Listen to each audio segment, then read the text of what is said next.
Here is the voice of the working class, Rick Smith.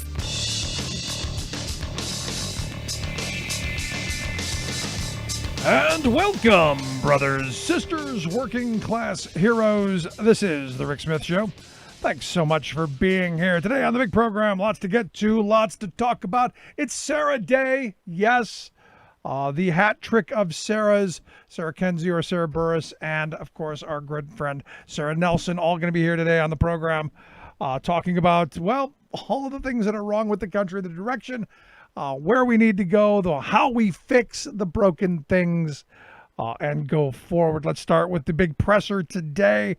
Donald Trump had his little propaganda session, and there was a moment where a Huffington Post reporter, a guy with 30 plus years political reporting experience, has written books on campaigns. He wrote actually Jeb Bush's book in 2016. He is the chief White House correspondent for Huffington Post. He asked the simple question: after 3.5 years, do you regret at all the lying you've done to the American people? And Trump, what? And he repeated it. Do you regret lying and being dishonest? Which, is the right question. I'm glad somebody finally answered it. I can answer the question for you, though. The answer is no. He doesn't regret it. But again, it's one of these things where the folks on the left, people like me, go, yeah, about damn time someone asked that. And the people are going, oh, fake news. What would have been great is if the next reporter, because Trump obviously ignored the question and then called on someone else who, I have a question, had everyone in the newsroom go, no, wait, that guy asked a question. You can answer that? You don't get just to go, no, I'm not answering. The next guy would go, yeah, what he said. Do you regret any of it? Do you regret the lie you're going to tell me about the question I'm going to give you next? I think that would have been better. That would have been better. But so there you go. SV. Date, I guess, is his name. He is the chief White House correspondent for Huffington Post. Getting a lot of play today, as he should. But here's the thing. We're almost 170,000 dead. And according to Donald Trump, doing great.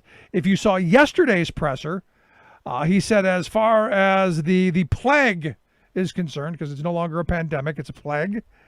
Like the bubonic plague, it's now a plague.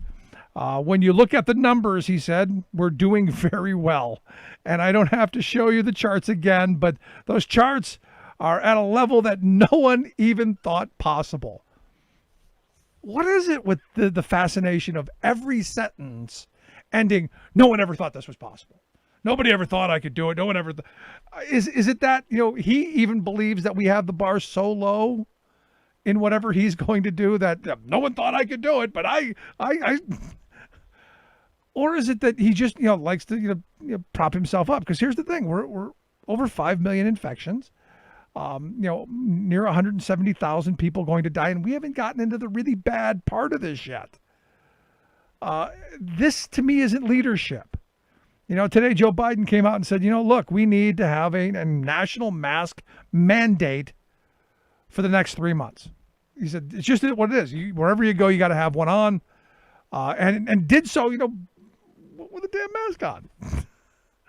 And he's taken numerous pictures with the mask on. He's done it. He said, look, every single American should be wearing a mask when they're outside for the next 3 months at a minimum. Every governor should mandate mandatory mask wearing. Pretty simple. He said, look, this is America. Be a patriot. Protect your fellow citizens. Step up. Now, again, this is being part of a community. This is the idea that, we're all in this together. And this, again, is one of these moments where there is a political divide. There's those of us who, Hillary Clinton's "it takes a village," be a patriot and step up and protect your fellow citizen, or Donald Trump's "the hell with you, all I care about is me." They're two very different worldviews or country views. And one of them going to get a lot of people killed because, as they're saying, the sad reality is it's going to get worse before it gets any better. It's not going to magically disappear. We're not going to use some Clorox and some UV light to get rid of it. Not going to happen. Again, I can't wait for January 20th if the election goes well, so that maybe we have a fighting chance.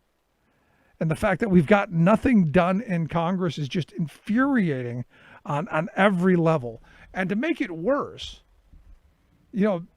truth be told, I think Trump understands that come November, his days are numbered, which is why at every turn he is doing everything he can do to hamper the post office's ability to handle the massive influx of mail that's going to come as states continue to go to mail-in ballots. They're doing everything they can booger up. In fact, someone sent me pictures from Oregon where the post office, they've got a contractor, I guess, coming around picking up the mailboxes. Remember those big blue boxes they used to have on every corner? You remember, because they wanted you to deliver them to just walk down the street and put it in the mailbox. I know, thing of the past. Some communities still have them. Now what they're doing is evidently they're collecting all of those up. Because why? They want to make it a little harder for you to drop that letter in the box. It's weird because Pennsylvania is doing some of this. At the election office, they're putting a box out so you can drop your ballot off. And we used to have them. They were called big blue mailboxes on the damn corners. We used to have them everywhere, just like we used to have drinking fountains. We used to have drinking fountains all over the place. And I'm not that old, but I remember them. I remember you could go to the park and you could play basketball all day long, and there was a drinking fountain right there. Now you've got to buy a bottled water, and you need a hydro flask for $50, and you need to, it's crazy what we've done in this country, all in the name of profit and power. And the destruction of the post office is all a power grab. And we've been going down this road for years. The theft of the Postal Service has been on the agenda of the profiteers. For years, it will be the largest land grab in the history of this country since we stole it from the Indians. It's that simple. But also, it's going to end the ability to send a letter anywhere for 55 cents now. We're going to be like other countries. It's going to be a couple of bucks. And that's what the profiteers want. But here's the weird thing. Today you had, Trump on Fox Business's show with this Maria Bartiromo, who, evidently Trump, said right out front he's against the Postal Service funding that the Democrats are pursuing. He claims they're not going to get it. He said that without it, you can't have universal mail-in ballots. So, looks like you're not getting your ballots because I'm going to starve the Postal Service of the funding that it needs so that it can function as an integral part of our representative democracy. He said very clearly, if they don't get the two items, the $3.5 billion that they're asking for to pay for the mail-in voting and the $25 billion that they need to shore up the Postal Service so it doesn't go belly up. He says if they don't get those two items, that means you can't have universal mail-in voting because they're not equipped to have it. And there's part of that that's true. They're not equipped for a massive influx like this. Which is why, again, as I said, you're seeing Trump and the Republicans do everything they can do to booger up the mail-in ballot, even though they all voted by mail. In the past, they've all done it, even Trump himself. So what they're saying is, well, it's okay for us, but not for you. And, Joe Biden's campaign today came out and said that, Trump sabotaging the Postal Service is a desperate man's assault on democracy. And truly, he's desperate. He realizes that everybody gets the vote. It's over for him. And the thing that gets me is, you look at what's going on. There's a story coming out of Iowa where you've got the Trump campaign and, some Republicans who are suing the folks in Iowa because they've gone rogue. Evidently, there are a couple of counties, Johnson and Lynn County, where the auditors there have been accused of going rogue because, let me tell you, they're getting people's absentee requests and their ballot forms out early. That's what they're suing over. They're giving people early access to their ballot. Why? Because their tiny little offices can't handle the massive number of requests. In fact, the one county, Lynn County, the auditor there said that they've already received an estimated 40,000 requests. Johnson County auditors said that they've already seen almost 10,000 requests. They have more than 3,000 awaiting to be processed. So here's the thing. If they can sue, they can hold them off and say, no, you can't process this stuff early. No, you have to wait till this arbitrary deadline. What it means is people aren't going to get their ballots on time. What it means is, if they don't get them out until the day of the election, you're not going to be able to vote. And that's, kind of the wish. Because in Iowa, evidently, according to the to this suit, they want to invalidate the absentee ballot requests and have them resubmitted before October 24th. So again, there's going to be tons of lawsuits, tons of litigation by Trump and his campaign to what? To limit your ability to have access to the ballot box. And you go, but no, they're cheating. They're cheating. They're voting early. They're citizens. They have the right to vote, and they have the right to have their vote counted. If our infrastructure isn't in a place that's going to allow people to be able to vote in this manner during a global pandemic and an economic crisis, and if our political system is so dysfunctional that we can't make these accommodations for people to vote because we've got a president who probably the only way he sees himself winning is to stop people from voting, it's time for the states to step forward. And I keep going back to it, but I remember, on election night 2016, the guy that I stood next to who said, look, it's going to be fun watching liberals and Democrats become states' rights people. Because this guy is an authoritarian, fascist type dictator. And, I used to kind of choke on those words, but he full-fledged right out is admitting it. He's admitting, I'm not giving the post office any money because they're going to help get people the ability to vote, and I don't want people to vote, so I'm not giving them money. That's remarkable. But here's the thing, and again, the goal here is, I don't think they're going to win a lot of these lawsuits. The goal is to tie the system up. The goal is to run the clock out. And you look at what happened today in the Supreme Court, and our U.S. Supreme Court said that they're not going to block Rhode Island and their move to ease requirements for absentee voting. They're not going to stop what the Trump people want stopped in Iowa. They're not going to stop Rhode Island from making it easier for people to vote. And I found it interesting that the only people who were against the idea of letting Rhode Island decide were the states' rights conservatives of Clarence Thomas, Samuel Alito, and Neil Gorsuch. Pretty remarkable to me, to be honest. But not surprising because it has become so politicized. And, you would think that they would want everyone to vote, especially those old people who aren't going to go to the polls. I mean, if I'm Trump, I want the seniors to possibly vote because that's my base. The old angry white folks who live in Iowa, who live in Rhode Island, those are kind of the people I want voting. I need those votes. But sadly, thanks to the virus, he can't depend on them, which is why you're seeing the blockage. It's just that simple. And look, as nothing comes out of out of Congress to help people during this time of crisis, it's only going to get worse for Trump. Even though he thinks that I've signed my executive orders, we're gonna get something. It's not going to help. And the more they play politics with it, the more that Steve Mnuchin doubles down on you take what we've offered, Nancy Pelosi, or you get nothing. The worse it's going to be for people who are suffering. And now you see Mitch McConnell saying that, I talked about Steny Hoyer the other day, September 14th, no votes until then in the House. Well, Mitch has adjourned no votes until September 8th. which potentially means, no stimulus votes until September.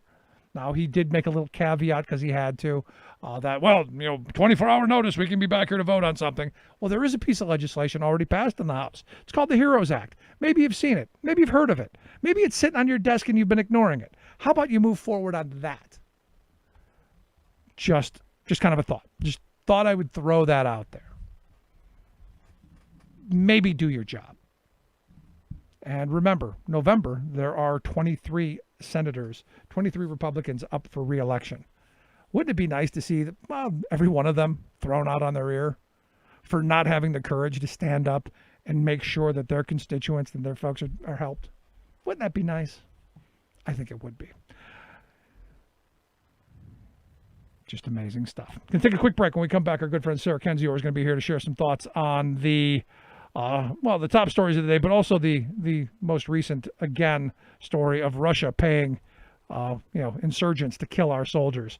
And Mike Pompeo saying, well, you better hope that's not true, because we might do something maybe. Quick break. Right back. Nothing more American than workers standing up, and the union gives a voice to win. On the Rick Smith Show. I'm Rick Smith, and this is Labor History in 2. On this day in labor history, the year was 1892. That was the day miners in Tracy City, Tennessee, rebelled against the state's convict lease system. Miners had been forced to work side by side with convict labor. The convicts, overwhelmingly African American, were forced to live in deplorable stockade conditions. Their presence in the mines served to minimize paid labor, keep wages low, and stunt union organizing throughout the state. Miners demanded that Tennessee Coal, Iron, and Railroad give them the same hours of work as the convicts. When they refused, the miners marched on the stockades where the convicts were housed. They released the convicts and marched them onto trains bound for Nashville, burning the stockades to the ground. The revolt at Tracy City followed armed uprisings of thousands of miners the previous year in nearby Briceville and Coal Creek. Here it is thought that the Knights of Labor leaders led miners to surround stockades, disarm guards, and release convicts onto Knoxville-bound trains over the course of several days. By August of 1892, hundreds of miners would confront state forces in armed shootouts across Grundy, Marion, and Anderson counties, releasing convicts when they could onto trains bound for Nashville. Miners were eventually arrested and convicted, but these revolts would lead the Tennessee General Assembly to end its convict lease system 4 years later, making them one of the first southern states to do so. Well, they brought in the entire state militia, heavy artillery and Gatling guns. For more information, go to laborhistoryin2.com, like us on Facebook, follow us on Twitter at laborhistoryin2. The newspaper said they won a great victory, handed out medals for their bravery. They got the convicts out of the mines. Welcome back to the Rick Smith Show. Now, here is Rick Smith. So get ready for this in Republican state houses across the country. Look into Tennessee, which evidently today passed a law saying that camping on state grounds, on the Capitol grounds, is now a felony. Now, understand, for 61 straight days, you've had people camped out there at the Capitol, at the People's House in Nashville, demanding racial equality and demanding an end to police brutality. And instead of the governor meeting with these folks, they have now passed a law making what those folks are doing a felony, and which is kind of an interesting take on it. No, we're not going to allow you to have a voice, and if you don't do what we tell you, we're going to bring in the police, who will probably beat you off the property and then charge you with a felony, so you can't vote to get us thrown out. It's brilliant. And it's something that I think we're going to see. This is kind of the trial balloon, I think. I'm here to share some thoughts on this, the most recent of trial balloons. I've asked our good friend Sarah Kendzior to come talk with us. Sarah is a writer, scholar, and co-host of the great podcast Gaslit Nation. Her most recent book, Hiding in Plain Sight, a New York Times bestseller. Sarah, thanks for taking time for us. Oh, thanks for having me. So what do you think? Lock them up. Give them saddle folks with a felony for camping out on state grounds there, because we don't really want to see those people anyway, right?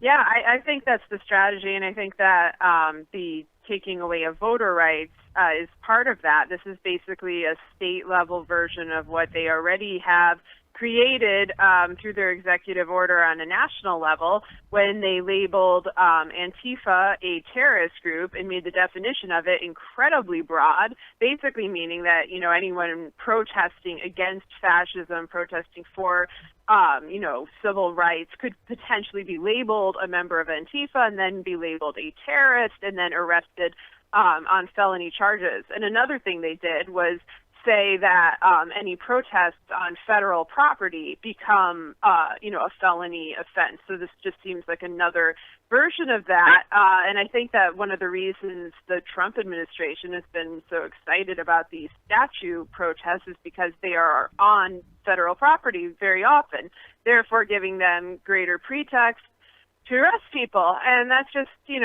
one of many, many, many strategies they have to rig this election while brutalizing the population. They're destroying the post office. They have multiple foreign countries attempting to interfere. And yeah, it's a bad situation. Yeah, and not getting any better. But getting sadly, rapidly worse. No, rapidly worse. But sadly, the this is one of those things where, the law and order types are like, get those dirty hippies off our lawn. And it's kind of that, because I asked somebody about it, and they're like, well, 61 days is kind of a long time. They should go home, get jobs. And I'm like, no, there's a reason that they're there, and that's what the state capitol is for. This is where you go for redress of grievance. This is where you go to get some resolve to your problems. If you're being shunned away and being charged with a felony for doing so, this is undermining our entire system of representative democracy. Yes, I think people have forgotten that is our system. People have forgotten representative democracy, and they've forgotten that we're entitled to it. It is not some, little gift that we're given from above. It is our legal right. And I think part of the reason this has happened is our representatives have not been doing their jobs. They have not been serving the people. And obviously that's true on the GOP side. They've been actively trying to harm the people. They've been stealing our money, stealing our resources, working with organized crime, helping a traitorous Kremlin asset and, longtime mafia operative inhabit the White House. Then you have the Democrats who do very little, and then when they do, they expect basically like a parade in their honor. Like, they don't seem to understand, like, you are a public servant. You are getting paid to do this job. You are getting paid to represent our concerns and try to solve the problems of the people. And so when we say, you should do this and you should do that, and you have, maybe 80% of the Democrats saying, like, impeach Bill Barr or protect the post office or use inherent contempt to get those things done.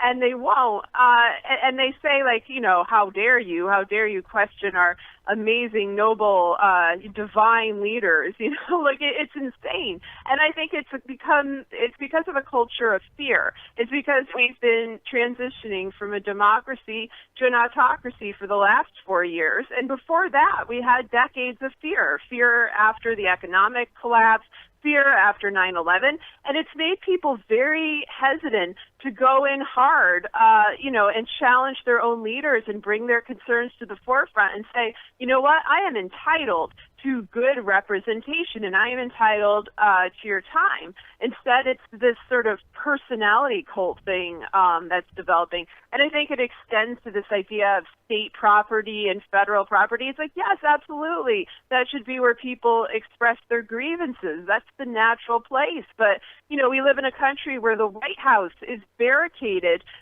from multiple levels, where people could barely see it anymore from the street. It's become a little compound for the bunker president. And, that's a sign of a very sick country. Yeah, no, you're absolutely right. But to put it into terms that even my Tea Party friends would understand, it's your God-given constitutional right. Yes.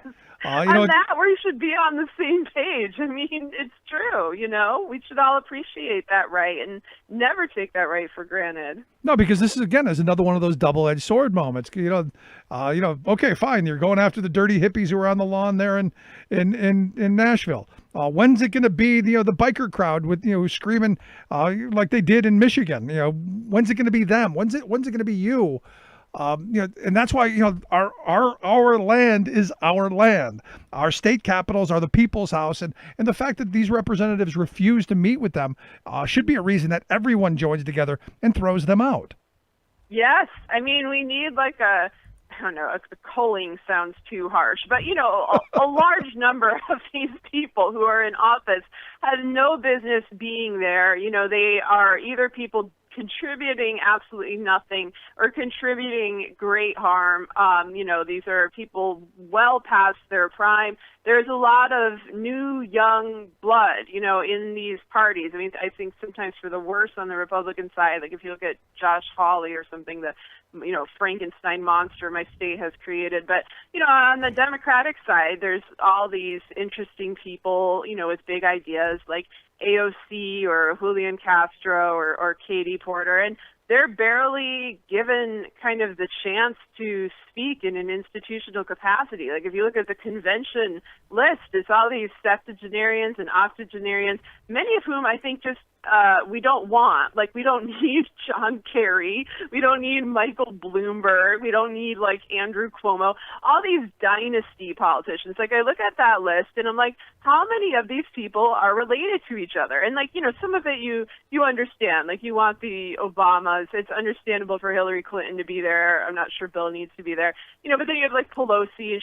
she's the aunt of Gavin Newsom. It's like on and on it goes, just these endless dynasties. And then people who come from like, everyday regular families, not political dynasties, they get locked out. And it's such a limited perspective. And it gives this impression of like this political system exists only for the donors. It exists only for, the oligarchs and the plutocrats as a money-making enterprise, and representative democracy isn't even on their mind, even while fascism is actively rising. Like, you would think they'd want as broad and inclusive a demonstration of, devotion to the public as possible, especially if they're trying to get the vote, if they're getting people to try to turn out in these terrible conditions.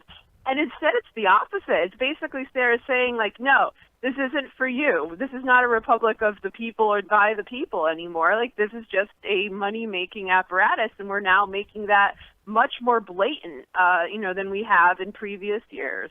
Or the other argument that I've gotten is, well, they're trying to move to the center to tell everything things are going to be okay. We're not going to be radicals. See, look who we've got. We've got Bloomberg and Kasich, and we want some of you moderates to come with us too. And there's part of me that understands that from a political standpoint, and then there's part of me that goes crazy because, I hope we're better than that. I mean, also, like, I've met folks who are moderate, who definitely find somebody like AOC or Bernie Sanders, too out there. They're not, full of desire for freaking Michael Bloomberg. Like, they look at him and they're like, this is everything I hate about politics. This is a billionaire who buys his way in and spams people with ads and makes promises he doesn't keep and does a crappy job as mayor. I don't know any, like, John Kasich stands out there. Like, there are people that are, maybe more towards the center. There are already quite a lot of them on that list, who are just more interesting and, more worthy of a slot. And so I really feel like this is just picked for donors. And because I feel like, big money and especially dark money and also foreign money in our political system is one of the greatest crises that we're facing. And it's one that nobody seems willing to really take on. Like, this just seems as another indication of this. It's like they ran the list by the donors and picked the people who sate those desires. And I don't know. I haven't felt like this totally alienated from our representatives, like, as a body in a really long time, because I'm just watching them openly give up. I'm watching representatives who in the past have called, for action to stop this autocracy and to stop the spread of COVID-19 and to protect the people just say, nope, we're done. Like, there's nothing we can do. Like, that's what, Ted Lieu, who I usually like, the congressman from California, is on Twitter basically like, yeah, there's nothing we can do about the rigged election except try to vote early. It's like, holy my goodness, like, it's really crazy to me that we're just seeing. On one hand, I'm like, I appreciate the honesty. At least you're admitting that it is a rigged election, that it's helpful for people to know that so they can strategize. So I do understand that. But it's like, God, you guys have had years to plan for this. They stole 2016. You had 4 years. Like, what are you doing? Why aren't you even trying? Because it's one thing to try and fail. That's bad, but at least you tried. I don't understand preemptively surrendering. I just don't. I don't understand not even bothering to try to fight for this country. No, I'm right there with you. But good news. My Yang gang friends like to tell me that Andrew Yang was able to complain his way into a slot. So we'll have Andrew Yang. Well, honestly, I think that's good. I think he wasn't my top pick, but I think he merited inclusion. He I do too. A young base. I think that his comments about universal basic income, this is the time to share them. Everybody is suffering during the coronavirus. I think a lot of people are much more receptive to this idea. I think he should be in there. Beto should be in there. Julian Castro should be in there. Like, these are all people who ran for president, just like some of the other speakers, and had very interesting ideas and specialized areas of expertise. And Andrew Yang contributes to that. So good. That's what the kind of person they need to be bringing in, are just, younger, dynamic, more open-minded people. I'm with you. So before we move on to something else, let me get your thoughts on the VP pick. Was Harris a good pick? I thought she was the safe pick. I'm curious your thoughts. Yeah, she's a safe pick in some respects, but just, as a woman of color, as a, Asian and Black woman, she's getting these insane critiques, like these vicious, stupid, worthless articles about, like, is she really, a legitimate candidate? Can she really run? Birtherism. It's the return of birtherism. Is she really an American? Yes. So there's no way to really be like the quote-unquote safe candidate if you're a Black woman, if you're the daughter of immigrants in America, in the Trump era especially. But in terms of her political positions, she comes off as pretty quote-unquote safe. I just say, I like her voting record. I appreciate that she's voted very consistently against a lot of the worst people in terms of confirmations, the worst policies of this administration. Her own record, as a prosecutor, as a senator, sometimes, like, it is more mixed. And I don't know what to make of her. People call her a flip-flopper. I'm hoping she's more just a sort of malleable, open-minded person who could maybe be, sort of nudged in a more progressive direction. But I definitely think, though, that, this is an election that has been decided very heavily by donors, by plutocrats, by big money, and I think they saw something in her that they like, and it worries me what that might be. That said, obviously vote for Biden and Harris. Like, this isn't really a question. The whole time I've just been like, yes, vote for Democratic candidate X and vice presidential Democratic candidate X. I don't care who they are. I kind of cared because I liked Elizabeth Warren so much. But, I basically was like, yes. Literally, like, you're voting against an apocalyptic death cult. Whoever gets in is going to be better than the apocalyptic death cult. So, like, this isn't complicated. Just vote for the Democrats. And right. I say this as someone very annoyed with the Democrats right now. No, I'm with you. Biden was my fifth choice, but come November, he is my number one choice, and that is what it is. But interesting. I did want to get your thoughts on one more thing before you go. I don't know if you saw this yesterday, but Mike Pompeo, the U.S. Secretary of State, said that he warned Russia. He warned Russia that they would pay an enormous price if it was true that that militants were offered money to kill American soldiers.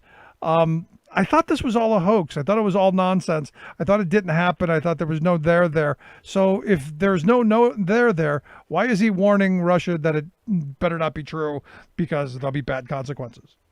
I don't think he's actually warning him. I mean, we have to remember Mike Pompeo illegally met with Russian spies who were sanctioned while he was working in the CIA in the beginning of the Trump administration before he was made Secretary of State. And after he had that illegal meeting with Russian spies, sanctioned Russian spies, on U.S. soil, suddenly Mike Pompeo became the new Secretary of State, pushing out Rex Tillerson. So this is a shady guy who is deeply entwined with the Kremlin. And whatever he's saying in terms of some sort of, apology or inquiry into this horrific incident is for show. It's probably to shut up all the people who've been asking now for, well over a month, what the hell is going on with the U.S. government sanctioning, the murder or attack of U.S. soldiers abroad in Afghanistan, by Russia. Like, what the hell is this? And I think enough people were loud about it that he finally had to go through this little charade of, criticizing the Kremlin. And we've seen Trump do this charade too. He's like, oh yeah, very bad, we're going to sanction them. And then they never really sanction them. Like the oligarchs just go on and violate the sanctions and they're never punished for it and they continue to get what they want. And this is just Pompeo play acting, I think, because it's such a horrific thing. I think especially for veterans or for any active military to think, my God, this country, my own country, doesn't have my back at all. They're happy to, sacrifice me to, enemies abroad, whether Russia or, in Afghanistan, and no one's even going to do anything about it. And now Pompeo will be like, oh, I tried, and, that'll be that. Is that a try? Because here's the weird thing. I've had a couple people say that, oh, this is all just fake news. They're just making it up. They can't prove it because this is basically what Dear Leader has said. But now to have Dear Leader's right-hand man saying, well, I warned them, that kind of makes me go, yeah, this is not fake news. This is true. And all of you people who keep telling me it's fake news, maybe you should pay attention. Oh, it's true. I mean, there's, precedent for it. If you follow Olga Lautman on Twitter, she's an expert on Russia and on foreign affairs. She was documenting this kind of activity in regard to Russia and the Taliban, working against the United States, like for months, before it played out. Like sometimes these things are reported more in Russian news press or just in foreign news internationally than they are by our own neutered, gutted, complacent media. So it's not like this came out of nowhere. It's more that, it was reported and then Trump was like, yeah, so what, who cares? Like, and I think people were really, even by our new fallen standards, appalled by this cavalier attitude toward the murder, or the attempted murder of our own troops abroad with a hostile regime that is partners with our president. I mean, my God, like, it shouldn't, oh man, but yeah, like tell your friends to check her timeline and her articles that she posts out because it gives a little more context to the situation. No, she's terrific. We've had her on the program. She's really wonderful. And I highly suggest people check out her Twitter feed because it is informative. But I know I said last question, but one more real quick thing. Are the P tapes real? Evidently, Michael Cohen is saying that that he's organized this stuff. I mean, probably. I think there are a ton of tapes. I think they all depict different things. I think the one that he's worried about is not some sort of golden shower situation. I think honestly he'd be pretty relieved if that's the one that gets out. I think it's something a lot more worse, a universal taboo, and something that he can't recover from is my suspicion of what people might actually hold over him. And let's remember, though, that this guy is a volunteer. He is a volunteer for a criminal enterprise. He did not need to be blackmailed into it. This is what he's done his whole life. But he hangs out with the kind of people who blackmail you and collect compromising information on you. I think the compromising information they have on him is about as bad as it gets. So. Yeah, I'm sure and it's, again, something we've talked about numerous times. As always, Sarah, great to have you back. I appreciate the time. Thanks so much. All right, thank you. Bye. Good stuff. Our good friend Sarah Kendzior. Make sure you check her out on Twitter as well, and get the book. The book, most important, Hiding in Plain Sight. We'll get links out on how you can do that. Let's take a quick break. Right back. Stick around. You're listening to The Rick Smith Show. Remembering that united we bargain, divided we beg. Rick Smith.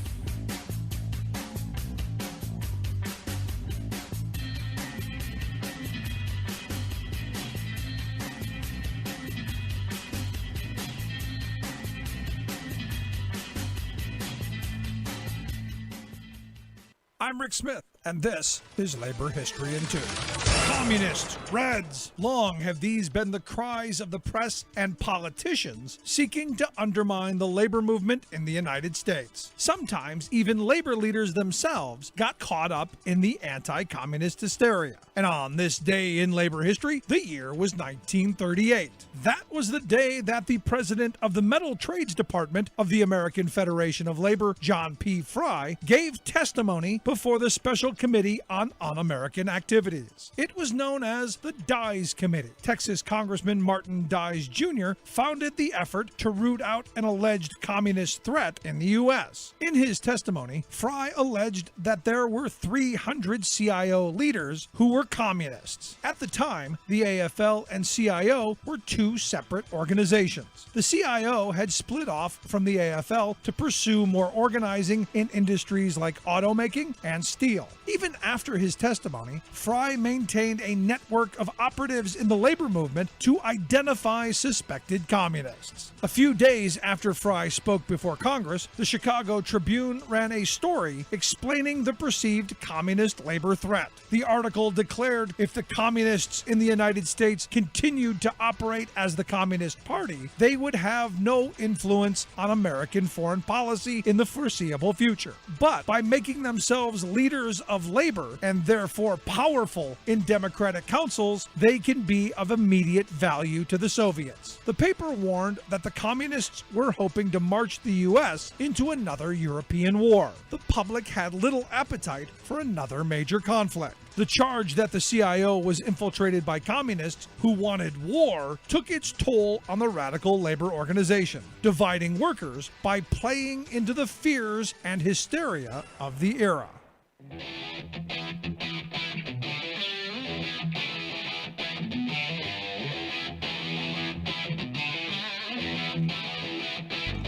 Welcome back to the Rick Smith Show. Now, here is Rick Smith. So Mike Pence, our vice president, was in Iowa today trying to shore up support with the farming community, the folks who, provide our food, the folks who have been really just decimated by Trump's trade war. And look, full disclosure, I'm in favor of using tariffs against China. I'm in favor of holding China accountable. I'm in favor of doing what we need to do to reel in the currency manipulation. I'll say it right. Currency manipulation. The mercantilist policies. The most predatory of policies that they pursue. Them taking over not just industries but entire supply chains. Now, I'm against them doing that here in our country, and we've got to do something to stop it. That said, what Trump did was a waste of time and energy, and a waste of suffering, in my view. We need a global plan. We need an ability to hold China accountable on a global scale that Trump is incapable of doing. In fact, we're more isolated now than we've been in my lifetime. And not a good thing, especially when China is filling the void that we're leaving behind. But that said, Iowa is now considered a swing state. Joni Ernst is in kind of trouble there. That could be a Democratic pickup seat. It was a Democratic seat for years. Tom Harkin was an incredible senator from Iowa. But Pence was in Iowa, giving his little spiel, and they've got some problems. I mean, we're in the middle of this, this pandemic. They've had a devastating storm. There's been a lot of problems, and the response by the administration not great. So you got to go and you got to make your case, right? Why you choose us? Why choose us over the other guy and gal? Why me? So, I was gonna read it, but I'm like, no, I think I have to play the clip in its entirety. So here's Mike Pence in Iowa talking to farmers about why you vote for Trump and Pence. In fact, the California senator that he named as his running mate this week said during her short campaign for president that Americans needed to be, and I quote, educated about the effect of our eating habits on our environment.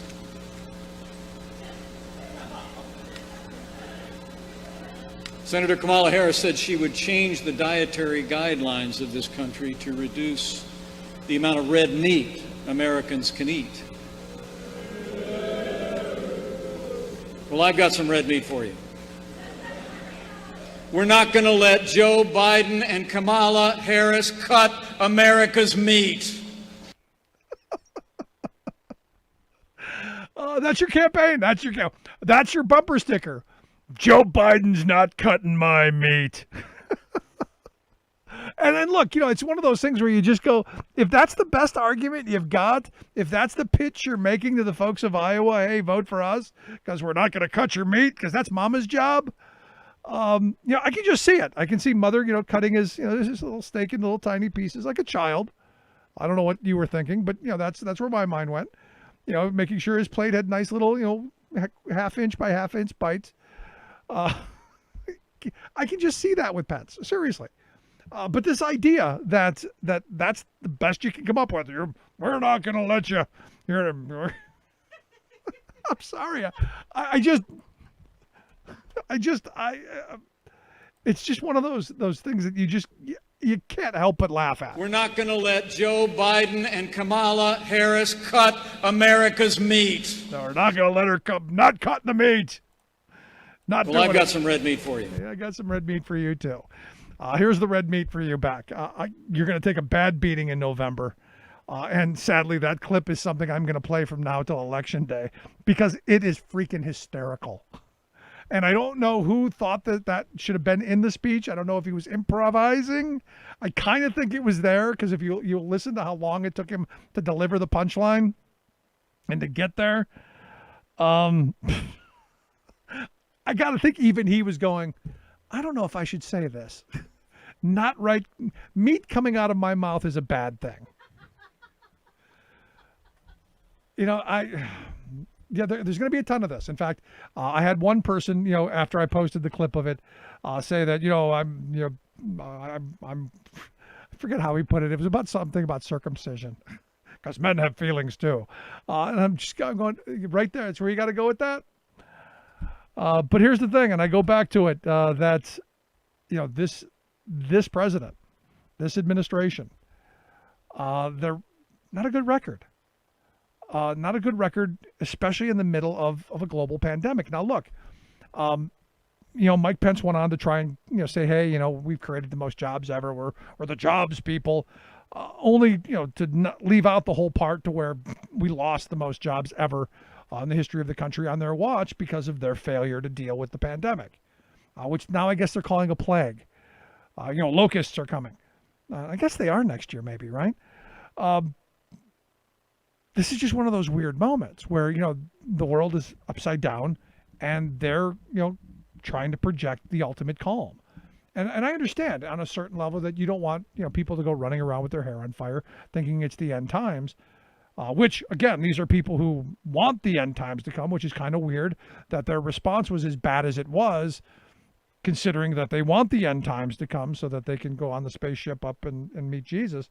But this is just, kind of crazy. That's the argument. And it's interesting that it happens on the same day that Michael Cohen, comes out and says you can pre-order his book, which is saying that, that evidently the P tapes were leaked. I just wanted to say that in the same sentence, P tapes and leaked. I think that's funny. But Cohen is now saying he knows where the skeletons are buried, and of course he does. And for me, I'm like, well, maybe you should have said that from the beginning. But as I tweeted out today, at least he used his time wisely while in prison, and I might buy the book. I might, because there've got to be some salacious things in there, but there's also got to be some fact in there. And, as Sarah was saying a minute ago, we know that these guys we know they're criminals. We know that everything that they do is about putting money in their pockets, that we know that everything that they're focused on is about how to maximize the bottom line, from the top down. And at some point, you've got to hold them accountable. And is there a way to hold them accountable? Is there a way to say, look, this isn't how we do business in the U.S. This isn't how we run our government. It's not a pay-for-play situation. We now find out that, look, they're going to relax the methane standards. So all of the pipelines across the country, all the gas lines across the country that during the Obama years said, hey, look, we got to put some standards into place. So when there's a release, we know about it, that we can mitigate it, and that we can hold people accountable for these releases. Well, the Trump administration saying, no, we don't care. They've done away with those standards, and we're back to the Wild West of, the gas line just farted. It's just a little gas. What's a little gas? Cows do more than that. Because obviously we're not going to let Kamala Harris and Joe Biden cut our meat. I'm sorry. I just can't get past that. That's got to be the dumbest thing I've heard some pretty dumb things come out of politicians' mouth. But Pence and meat coming out of his mouth, I think it's funny and sad. But here's the thing, on the pipelines, how much did Trump get? And I had talked about this last week when, Trump showed up in Cleveland at one of the most exclusive country clubs there, the Shoreby Club, which, I've been to a couple of times for events, and I have a very, well-to-do uncle who's a member, and it's a beautiful place. And the who's who of, Greater Cleveland, they're members, and you don't get to get in there unless you're, loaded. And, he had a little event for $100,000. You could sit around a table and you could, you pitch your idea to him. And I said, when I talked about this, look, this is how rich people gain access. They weren't fanboying. They weren't sitting there going, oh, you're Donald, you're great. They weren't, kissing his ring. They didn't buy the crappy $35,000 photo with him for no reason. They wanted that 10 seconds to shake his hand and go, we really should talk about, the methane standards are killing the gas industry. They want that access. The access that you, me, and virtually everybody we know never gets. And this is how this White House is operated, and this is how you knew they were going to operate. This is the kind of businessman Trump was. This is the kind of career he led. There's no surprise here. So on Inauguration Day, when I said this is going to be the most kleptocratic administration ever, you didn't need to be a genius to figure it out. I didn't have to break out my crystal ball. I didn't need to rub my temples and try and be clairvoyant. This is who he is. And again, you go back to the guy today going, do you regret, telling us all these lies? Do you regret being horribly dishonest? Do you regret, lying to the American people? Of course he doesn't care. He doesn't regret it because nobody's held him accountable. He's been able to do all of the things that he's done right out in plain sight. And he told you during the campaign, I could shoot somebody on Fifth Avenue and get away with it. So when you think about it in that vein, when he can literally in front of us kill somebody, everything else falls short of that, doesn't it? Selling off, our assets, giving special, treatment to these corporate buddies, all of these deregulation stunts that they've done, all these executive orders.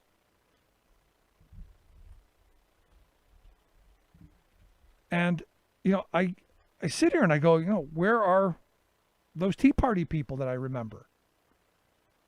Where are the tea twizzlers? Where are those guys who were screaming like it was the end of the world, that Obama was a dictator and Obama was, wannabe king because he signed some executive orders, of which, to be honest, I wasn't overly thrilled with.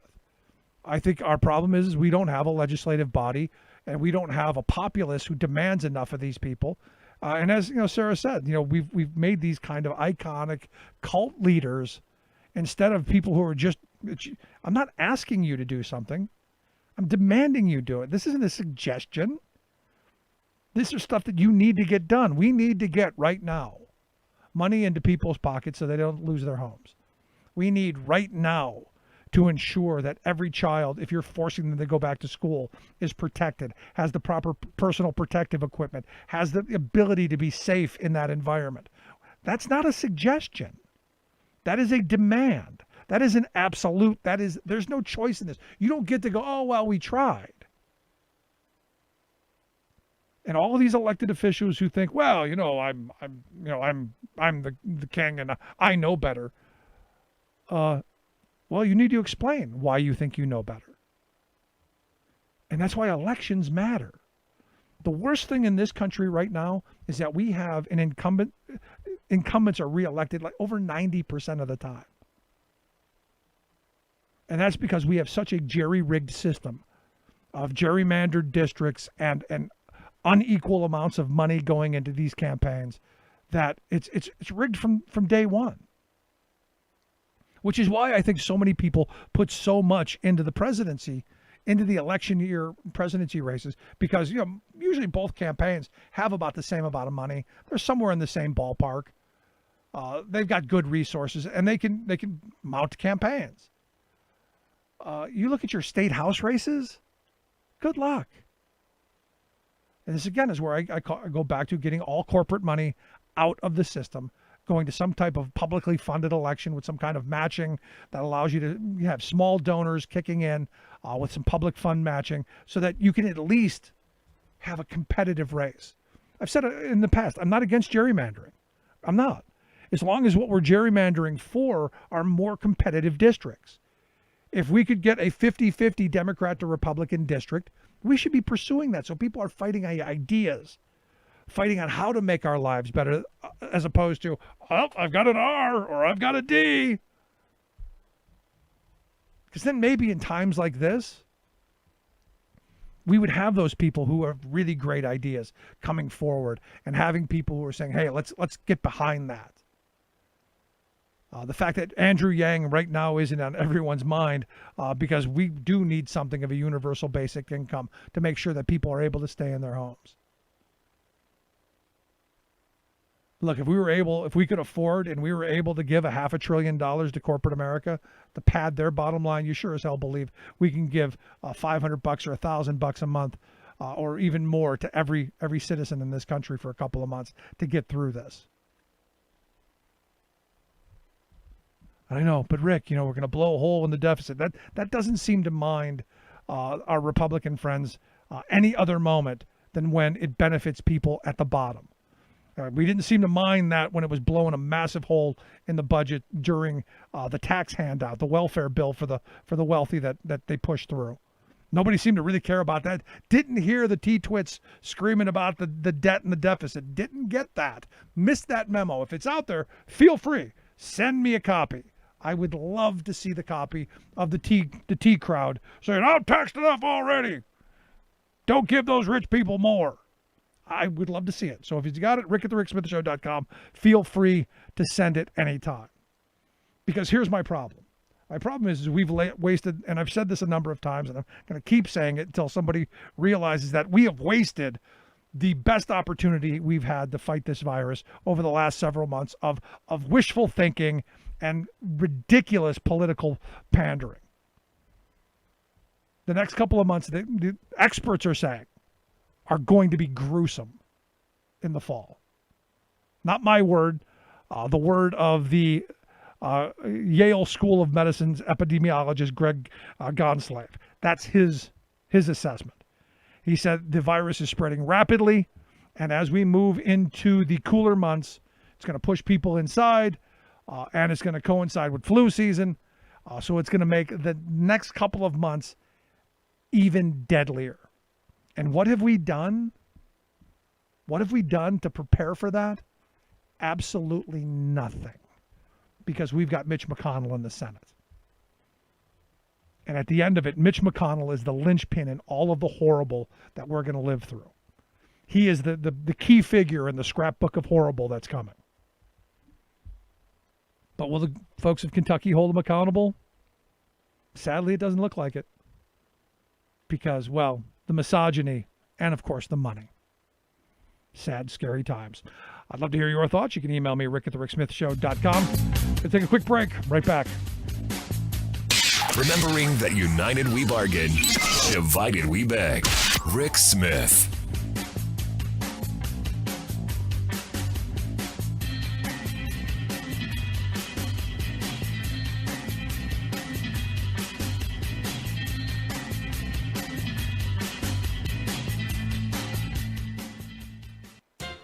As horrible as the COVID-19 crisis is, it has brought out the best in the American people. The selflessness of frontline nurses and doctors, for example. Yet, it has also amplified one of the worst character flaws in our society, namely the me-first greed of corporate chieftains. Just last August, we were told that a new, more democratic corporate ethic was emerging. The CEOs of 181 big-name giants signed a public pledge that henceforth they would run their corporations not solely to maximize shareholder profits, but also to benefit workers, communities, and other economic stakeholders. Then, only 5 months later, boom, the pandemic hit. Profits dropped, and the new magnanimous spirit of togetherness vanished from these corporate boardrooms. Immediately, masses of their workers were being punted out the door. Health benefits were coldly terminated just when needed most, and the pledge to serve the common good went into the shredder. Well, retorted such pledge signers as Arne Sorensen, CEO of the Marriott Hotel Empire, revenues are drying up, so all promises are negated. In a March video message dispatching most of Marriott's employees, Sorensen cluelessly added this insult to their injury: I wish you good health and a sense of optimism.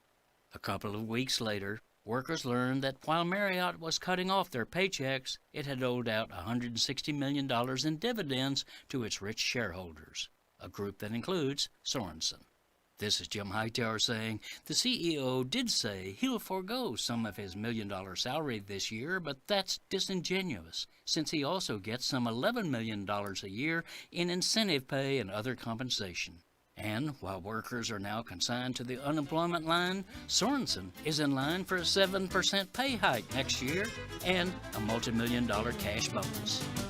What do the corporate powers from Wall Street to Walmart have in common? They hate the Hightower Lowdown. You can see why at www.hightowerlowdown.org.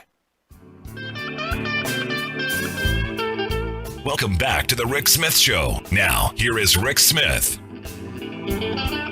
I gotta tell you, I still, I cannot. I know there was so much to get to today. There's so much. The guy, asking Trump if he regretted, being such a liar. That's funny and on my mind. But I'll tell you, I just can't get past.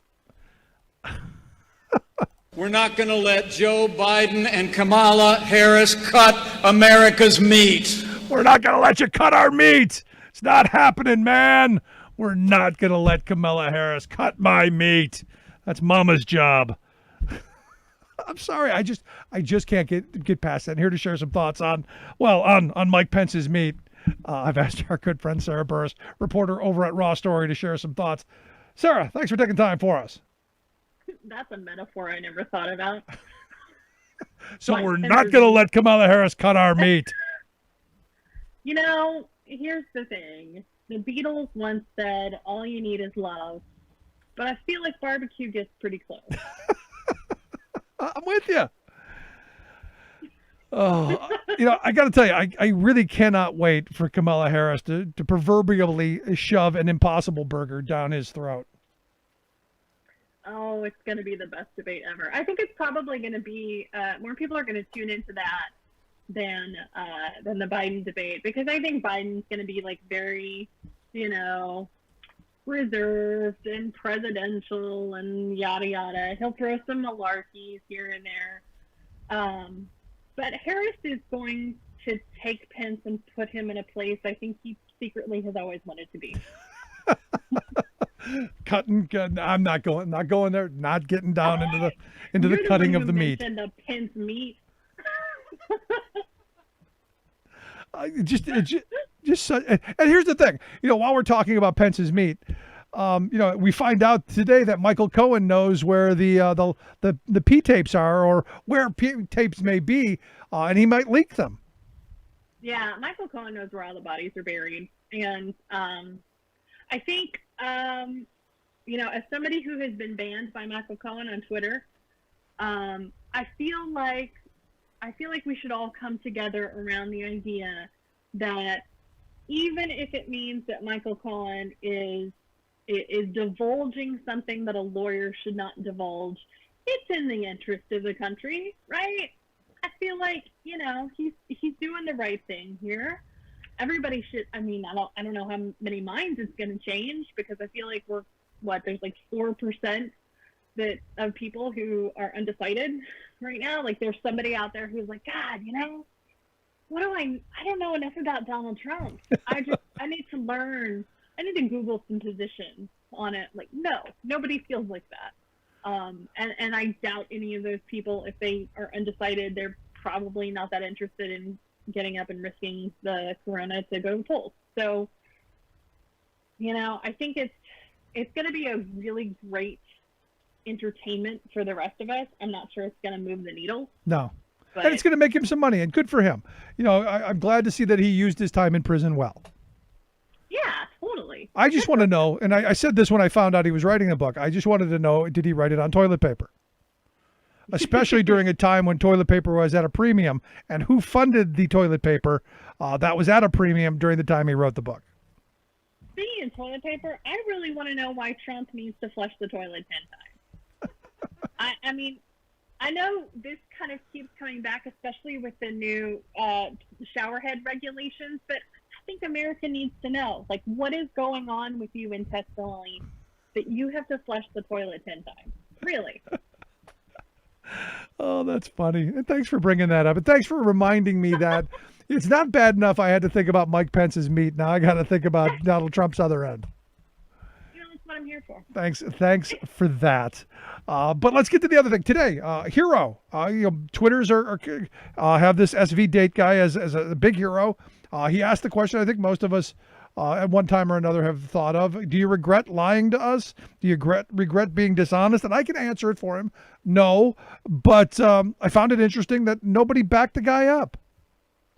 Yeah, I was really surprised by that too. And that was one of the things that I've always been really bothered by in the press room, is it just seems like there's so much opportunity for all of these reporters to kind of come back at the president and say, actually, no, I want to know the answers to what, Caitlin Collins just asked you, or I want to know, the rest of that answer that you're avoiding telling us about, whatever.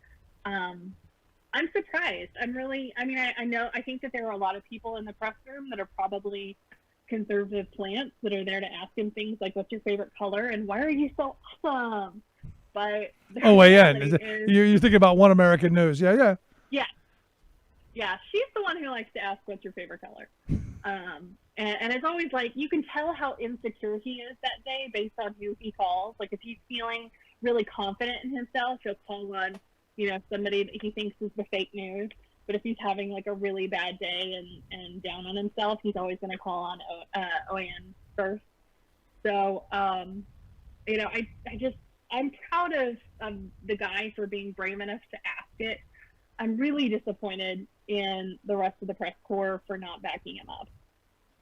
Yeah, it's one of those things where, even if you don't agree, you go, hey, you got to answer the guy's question, because maybe someday I'm going to ask a question that I'm going to want an answer to, and you should have to answer that. And doesn't this come back to that, Trump has done, and I think masterfully done, a great job of convincing a lot of people that it's all fake news and they're all beneath me, and the media is actually the enemy in all of this, instead of trying to ferret out the truth and trying to to get to the bottom of things. And I think the reality is that the media is not the enemy of Trump. It's the truth that's the enemy of Trump. And the media is just the delivery purpose for that. Yeah, Trump and the truth, I guess kind of far away as Pence and his meat. So there you go. I had to get one more meat thing in there. I'm sorry. I'm sorry. I wanted to get your thoughts on the VP pick. The nasty woman. Do you see a kind of a pattern with Trump and all of these nasty women? I mean, obviously Hillary was a nasty woman, and I think Nancy Pelosi's called a nasty woman. There've been a bunch of them. And now Kamala Harris is a nasty woman. She's a phony nasty woman. I'm gonna have to whip out my T-shirt because I have a nasty woman T-shirt that I feel like I'm gonna be able to reuse this year. But the reality is Trump has some serious problems with women. Maybe it's because he has mommy issues. Maybe it's because he's had 75 wives and nobody really loves him. I don't really know. Maybe it's because he has to pay for sex. I got nothing. But he seriously has issues with women. And the dude's tweeting stuff about suburban housewives, like to be fair, I'm sure people who still consider themselves housewives are probably voting for Donald Trump. But for the rest of the world that's, a stay-at-home mom or a working mom or, a working woman or whatever, those are not women who want to hear about being Trump's housewife or being called a nasty woman. And I think a lot of people, a lot of women who experience men like Trump in their lives, I think they secretly probably, whether their husbands and all of their friends or their church want them to vote some way, I think they're probably gonna, go into that voting booth and cast a ballot secretly for somebody else. Yeah, I sure hope so. I sure hope so, because we're in this just weird moment where, you've got Trump running around saying, no one could ever imagine how wonderful we've done with the virus on a day where we're almost at 170,000 people dead over this alternative reality kind of stuff. And then today to have him attacking Joe Biden for pointing out his obvious flaws seemed kind of weird that, please stop beating up on me. The best part about that was that Donald Trump had the gall to say that that Biden is discounting the science. This is a man who told people to inject disinfectant and stick a UV light up their ass, right? Like this is not a science man. He has never believed in science. He has pushed people out of the EPA. He's tried to get rid of all kinds of government scientists. He requires that they run all of their reports through a right-wing shill to monitor them. This is not the friend of science here. And so this like projection on this idea that somehow Biden doesn't trust the science of this, and then he turns around and attacks the mask mandate. Like, where do you think Biden is getting this? Is he just making it up? Is he just picking a card out of a 52-card deck that says, ooh, wear a mask? No, he's listening to the damn scientists. So I'm so frustrated. And it's like every single time he projects these things, it's really just his own insecurities that he's just trying to project onto Biden. And it's sad. It's pathetic. And he needs to grow the hell up. Yeah, that's not going to happen, and he's never going to change. He's only going to get worse. Just kind of throwing that out there as a matter of it is what it is. So and I think it's going to get worse and worse the closer we get to election day, because he's going to get more desperate, and we're all just going to be like in hell. Yeah, no, you're right, and as I've said, from the day after election day until January 20th, 2021, that's going to be the most dangerous time in our country's history, because then it's like, well, they're going to just burn the house down, and to create a massive mess, I think, for Biden to clean up. But here's the weird thing. I mean, I don't know if you saw his comments today about, we're not going to allow the Democrats to pass anything to get money to the Postal Service because we're not going to let them do the mail-in voting stuff.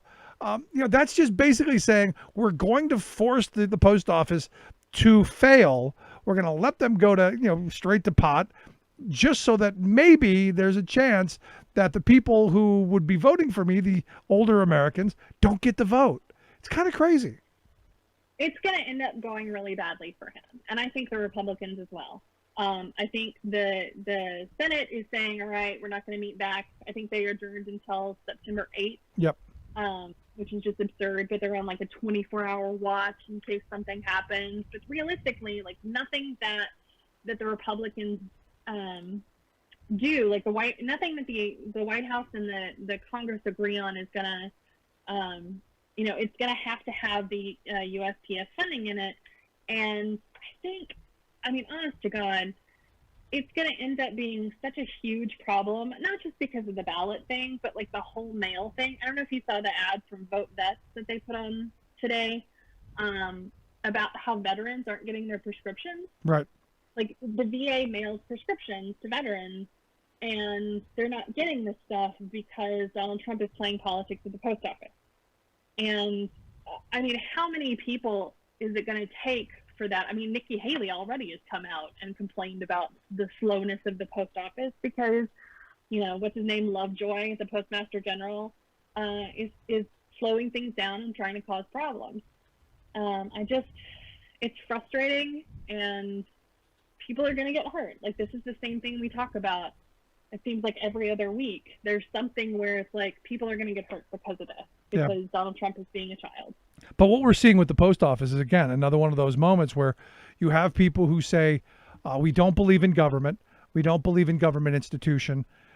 We don't believe that they should be doing anything. And then they set out to do everything they can possibly do to prove their first position by doing all of the things that they've done. In fact, I had someone send me pictures that I guess were on Twitter of, the post office or a contractor of the post office picking up the corner mailboxes so people can't drop their ballots in the corner mailbox anymore, that they're going to have to go to the post office. And you go, well, what big deal is that? Well, it's not a big thing, but it's another one of those, death of 1,000 paper cuts. It's another one of those, the magnitude of, this on top of that, on top of that, on top of that creates an environment where it's going to harm the Postal Service.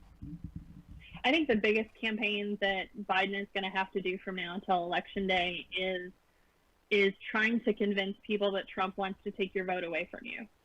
And this is your right.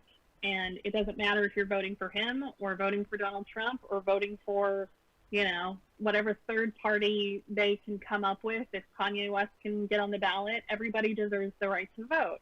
And Trump is trying to take it away from people. And I just keep hoping that people will get enraged enough that means that they will work that much harder, to get the ballot in the mail.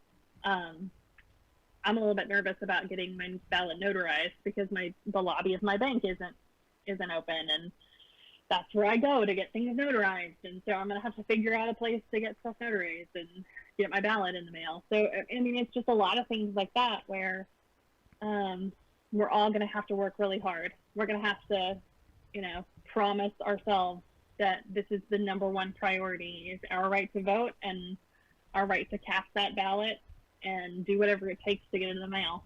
And the fact that they put those kind of mandates that you have to have your ballot notarized is another one of those roadblocks. And it's not a minor one. This is, you've got to actually, physically go to a place, and in some cases you have to pay for it. I don't know if your bank charges for it, but in some places you have to pay for this if you don't have a bank that notarizes.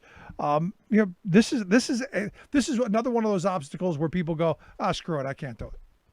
So if somebody ever tells you that they're going to charge you to notarize a ballot, fight back against that and say, that's a poll tax and that's illegal. You can't ask me to pay for this. Technically it is. It just hasn't been challenged in court before. I would argue that it's also a poll tax that somebody has to put a stamp on the damn ballot. But again, these are things that people don't know about. And I had UPS try and tell me that once whenever I went in to have my ballot notarized in the UPS store before I started going to my bank. And they tried to tell me that, and I was like, no, you can't. That's illegal. And it's a kid behind a counter who doesn't know any better. If you just challenge it and say, no, this is poll tax, that's illegal, then you're good. Chances are nobody's going to challenge that. Yeah, and chances are most people don't know that you can challenge it, so they're either going to pay it and be really ticked off about it. I'm never voting by mail again, right. Or they're just going to walk out and go, screw it, it's not that important. Yeah, I hope that it's the former. Yeah, you brought up Kanye West. Again, he's an interesting character. The sad reality is at this point the poster child for the need for national mental health care. But he's actually going to be on a ballot. He's going to be on one or two of the state's ballots, right? I don't know which ones he's going to end up on. Oklahoma. We're not going to win Oklahoma. I'm not worried about Oklahoma. If, though, I would say if Kanye West encourages people in Oklahoma to vote for him, then that means that they're not going to vote straight ticket. And Oklahoma is a straight ticket state. So if somebody jumps off the Republican ticket, the Republican straight party ticket, to vote for Kanye West, that means they might very well cast a ballot for the congresswoman in the 5th district that is the most endangered Democrat in Congress. And the other thing is, if they try and vote straight ticket and they check off Kanye West as the presidential, their ballot's going to be completely voided and it won't count. Interesting. So you think, from your perspective, having Kanye on the ballot isn't a bad thing? In Oklahoma, it's not. In Wisconsin, it would be. And that's why there are so many different legal battles right now. One of them is that the signatures that the Trump lawyer turned in, I think they got filed at something like 49 seconds after 5 p.m. And the law states 5 p.m. on the dot is the deadline. And then there's a whole legal challenge about, I think Kanye West's lawyers tried to say that Democrats had to prove that Mickey Mouse was not a real voter. There are a lot of legal challenges happening in Wisconsin. That's going to be an important one. I think maybe in Colorado. I don't know for sure. I don't know if that's a straight ticket state either, but I don't think. I mean, Colorado's kind of a lock for Joe Biden. That state has gone very blue. Yeah, and maybe even a Senate pickup seat. Yeah, I feel like the Senate seat is more important there. I don't think anybody who votes for Kanye West is going to vote for what's his name? For Cory Gardner? Cory Gardner. All I could remember was Cory, and I kept wanting to say Booker. But yeah, I just can't imagine, right? Somebody who wants to vote for Kanye West wanting to vote for Gardner. Yeah, good point. That guy's the lamest white dude ever. And speaking of lamest white dude ever, and finally, Jerry Falwell evidently taking an indefinite leave of absence from Liberty University because they caught him on a boat with a zipper down? Yeah, and the story around it seems really weird. And when he was talking about it on the radio, he sounded like he was drunk. And I don't know if you noticed, but his face looks like really swollen. And I don't know, I guess we're all sort of gaining some COVID weight in quarantine. Sure. But when you're on a private yacht, chances are you probably got a treadmill at home, right? So, yeah, it was his wife's assistant, and he said that she was pregnant and that she couldn't get her pants buttoned. And he was like, well, I got some pants I can't get buttoned either. And took a picture of himself with a little drinky poo in his hands that he said was black water. And so the board of directors said, you know what, maybe you should get your stuff together and take a leave of absence for a little while and figure stuff out. But maybe that's because prayers really are answered. Maybe that is the good Lord just saying, you know what, America, you're having a hard time right now. I'm gonna give this one to you. Yeah, we're gonna let him go. And look, as the moral leader of the Christian right, I find his behavior, in line. Yeah, it's very much in line with the rest of the Christian right. It makes a lot of sense that he would be a complete hypocrite and a sleazeball, because he just fits right in with that crowd. Right in. But Sarah, I appreciate the time as always. Thanks so much. Keep up the great work there at Raw Story. You do great stuff. I appreciate it. Thank you. Be safe. Back at you, our good friend Sarah Burris. Make sure you check out her work over at Raw Story. Quick break. Right back. Stick around. You're listening to The Rick Smith Show.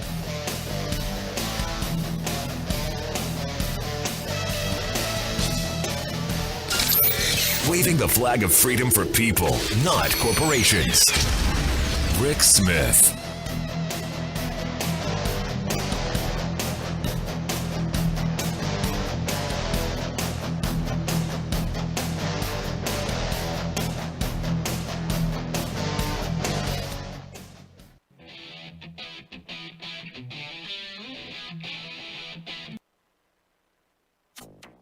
On the issue of this climate crisis, this is a fight against powerful interests. And leaders need to lead, follow, or get out the way. And get out the way starting with Donald Trump. Joe Biden taps Kamala Harris as his vice presidential running mate. Trump EPA rolls back methane pollution rules to profit the oil and gas industry. Good news for the nation's birds. Plus, you can see where the muddy water is flowing, and a boom has been set up in an attempt to keep the material contained.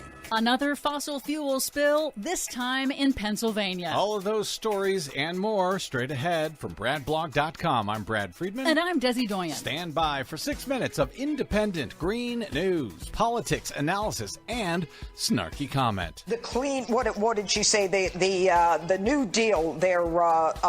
I think it was. She said the California Clean New Deal, whatever it is. It's the Green New Deal, you blithering idiot, Jenny, whatever it is, Fox News lady. This is your Green News Report. Okay, Desi Doyen, Joe Biden names Kamala Harris, and you talk about her environmental record, I'm guessing.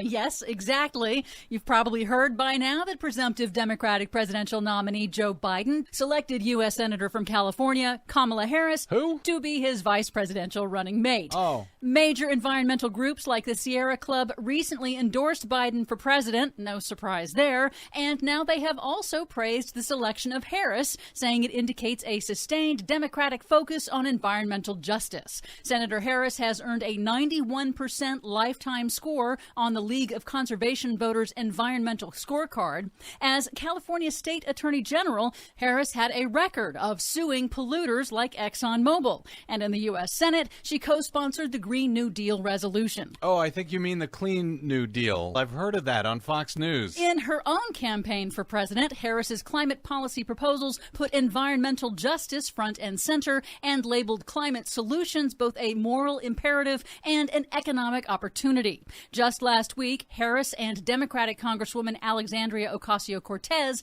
formally introduced the Climate Equity Act, centered on frontline communities that are disproportionately burdened by pollution and climate impacts. On Wednesday, in her first joint campaign appearance with Biden, climate was at the top of her list. This election isn't just about defeating Donald Trump or Mike Pence. It's about building this country back better. And that's exactly what Joe and I will do. We'll create millions of jobs and fight climate change through a clean energy revolution. Climate scientists have warned with increasing urgency that the next 10 years will seal the trajectory of global temperatures and living conditions for all life on the planet for the next century. So the November 3rd election really is an inflection point, a crossroads for the planet. Didn't you say that 4 years ago? Yes. But every election is now going to be that important. I guess it is. By the way, Biden also announced that if elected president, he would block uranium mining near the Grand Canyon in Arizona and the controversial proposed Pebble mine in Alaska. What about fracking? Will he end fracking? That is still up in the air. Uh-huh. Meanwhile, as if to underscore the stark differences between the two major parties, the Trump Environmental Protection Agency is set to formally issue new rules to weaken key Obama-era standards restricting methane pollution from the oil and gas industry. The rollbacks include eliminating federal requirements that oil and gas companies install technology to detect and fix leaks of methane, an extremely potent greenhouse gas. However, the new rules could be reversed if Democrats win the White House and take control of the Senate. A rollback? Yeah. Okay, I'll take it. In Pennsylvania, cleanup operations are now underway from a new spill on the controversial Mariner East 2 pipeline under construction. Drilling mud flowed into a state park lake that also provides drinking water for Chester County residents. The $3 billion Mariner East pipeline has racked up more than 100 environmental violations in just 3 years for polluting wetlands and waterways. I hope Joe Biden notices that's his home state. But some good news. Carbon Brief reports that over the first 6 months of 2020, the size of the global coal power fleet fell for the first time ever, meaning that more coal plants were shut down than opened around the world this year. When will Donald Trump stop his war on coal? In a blistering ruling, a U.S. district court has struck down Trump administration rule changes that gave nearly free rein for individuals and corporations to kill migratory birds. The judge wrote that the Department of Interior's actions to undo the Migratory Bird Act were contrary to law, saying, quote, "It is not only a sin to kill a mockingbird, it is also a crime." That ruling is for the birds. For much more on all of these stories and the ones we couldn't get to today, please check out our website at greennews.bradblog.com. Find, follow, and share us planet-wide on the Facebooks and the Twitters at Green News Report. I'm Brad Friedman. And I'm Desi Doyen. And this has been your Green News Report.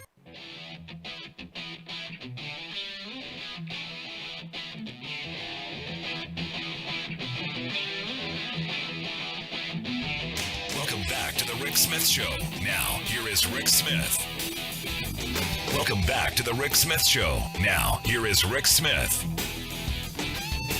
So no votes in the House until September 14th. Mitch McConnell today says no votes until September 8th. But McConnell did throw in that, hey, within 24 hours, if they do get something, we'll come back.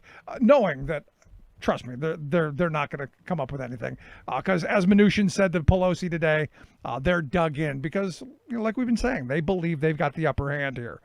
They believe with these executive orders, it looks like they're accomplishing something.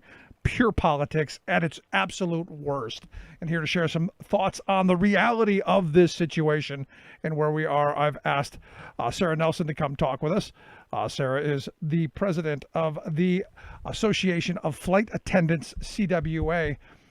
Sarah, thanks for taking time for us. Thanks, Rick. First and foremost, I just want to make sure that listeners know that this is not over. And one of the biggest problems in Washington is that the default is do nothing. So if you allow that kind of commentary to go on, then it just lets them off the hook. Yep. The fact of the matter is that those executive orders are completely vapid. They're nothing. It was on purpose to disrupt the negotiations. And the truth is that Congress can get this deal done.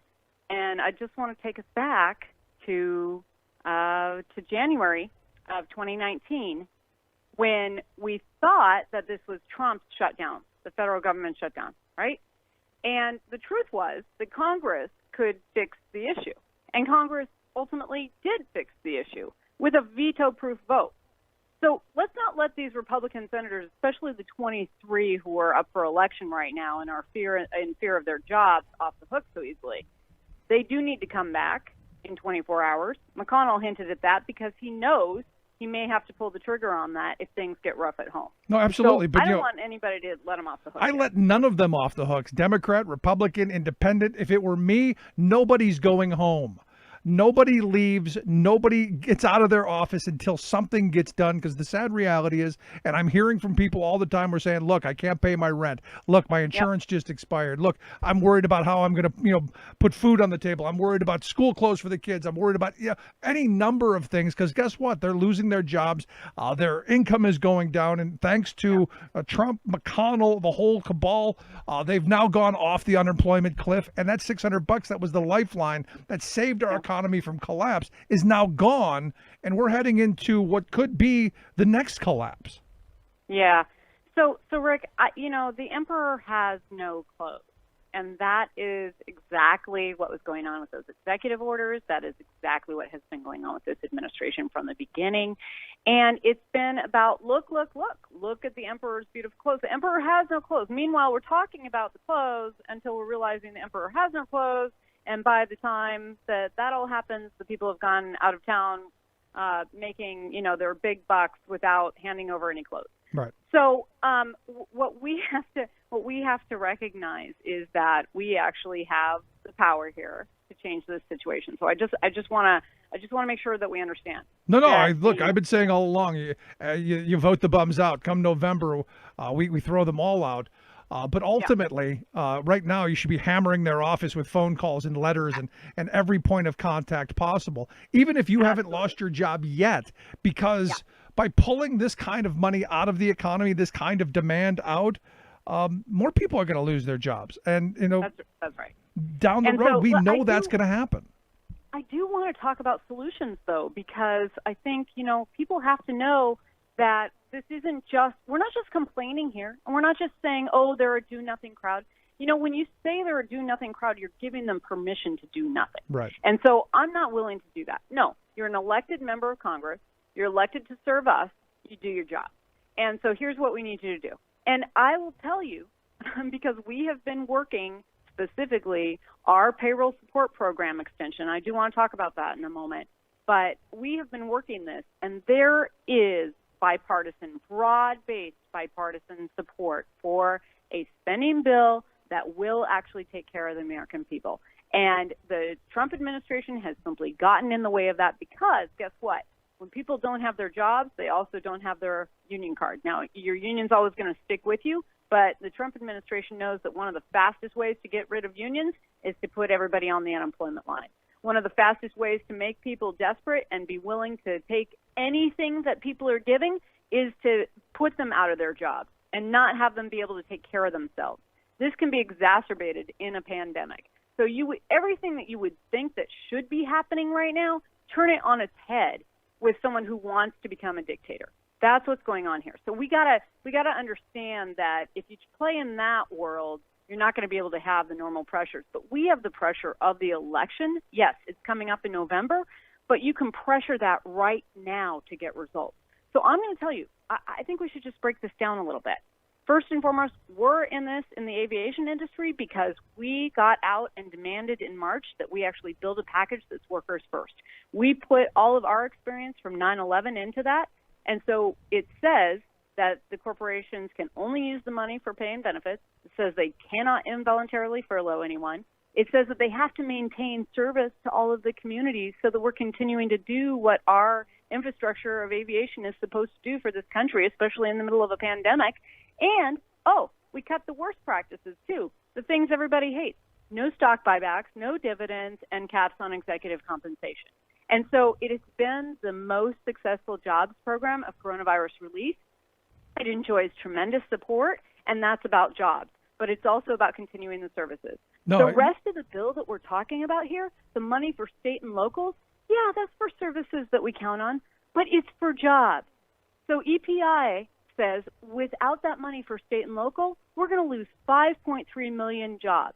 That means those people now are not spending in their community. It also means that we're laying off people like in public transportation, so that as people are getting less and less paychecks and trying to get to work, maybe selling their cars, they don't have the service to get on the bus or on the train to get to work. It means that you don't have sanitation workers, so that in the middle of a pandemic, we're not cleaning up our cities. It means all of those things. If we don't fund the post office, that's 600,000 jobs. Yes, it's the last mile of our delivery infrastructure in this country. It is 100,000 veterans who have that job. It is the way that 4 million people a day get their prescription drugs. It is connected to our success in the airline industry because we carry the vast majority of the mail in our planes, which is also revenue for our airlines as well. We're all connected. But it is about 600,000 jobs, not just jobs, good union jobs with pay, health care, pensions, and a career path. And so that's what this whole bill is about. And we have to understand that we've got to demand that Congress do their job, because otherwise they're going to be out of a job just like us. But in the meantime, the entire economy is going to go in the toilet, and we are not going to be able to recover. Yeah, and that, you've just laid out my entire argument for the last 2 weeks. And I actually don't know where to go outside of that because it was so perfect. The reality is your PSP program has worked. Not one of your members, not one of the people have been laid off. That should have been something, the model that we were moving forward for everybody.